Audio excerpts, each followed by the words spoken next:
नमस्कार ताई. नमस्कार. आज मी तुमची भेट घेत आहे सक्षम कन्या विकास संस्थेच्या अंतर्गत महिला सक्षमीकरणावरती आपण काम करतो. तर कोरोनाच्या काळामध्ये तुमचे पती मयत झालेले आहेत. तर किती महिने झाले? 5 महिने पूर्ण झाले. 5 महिने पूर्ण झाले. अच्छा. तर घरात तुमच्या परिवारामध्ये कोण कोण आहे? मी, मुलगी, एक मुलगा हां.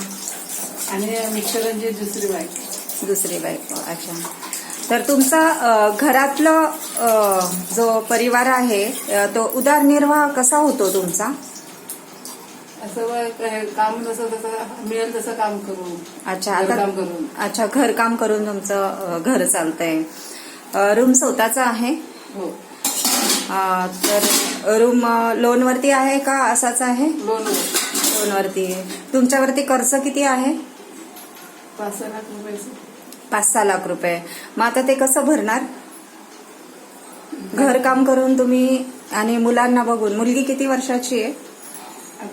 18 वर्षाची आहे. अच्छा. मुलीचं शिक्षण पण असेल ना? हो, 12वीला आहे. अच्छा.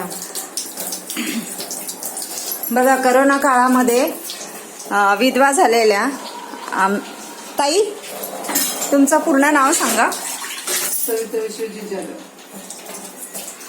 सविता ताईंची जी कहाणी आता आपण बघितली आहे, करोना काळामध्ये 3 महिने झाले त्यांच्या पतींचं मयत झालेलं आहे.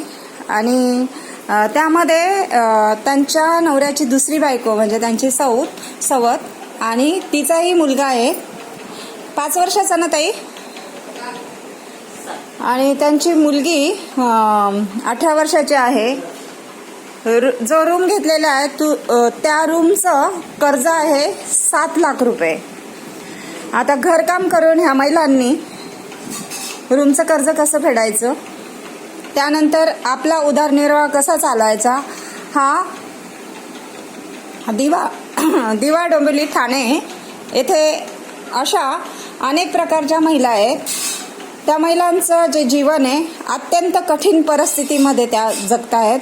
त्यासाठी सरकारने याच्यावरती काहीतरी निर्णय घ्यायला पाहिजे. आणि जे अहमदनगर, मराठवाडा, बीड आणि औरंगाबाद ह्या जिल्ह्यांमध्ये, पुणे अशा जिल्ह्यांमध्ये जिल्हाधिकाऱ्यांनी म्हणजे 25,000ची जी मदत ह्या महिलांना मिळते ती मदत आमच्या इकडे ठाणे, मुंबई आणि कोकण विभागात मिळावी अशी मी सक्षम कन्या विकास अध्यक्ष विद्याताई गडाख अपेक्षा करते.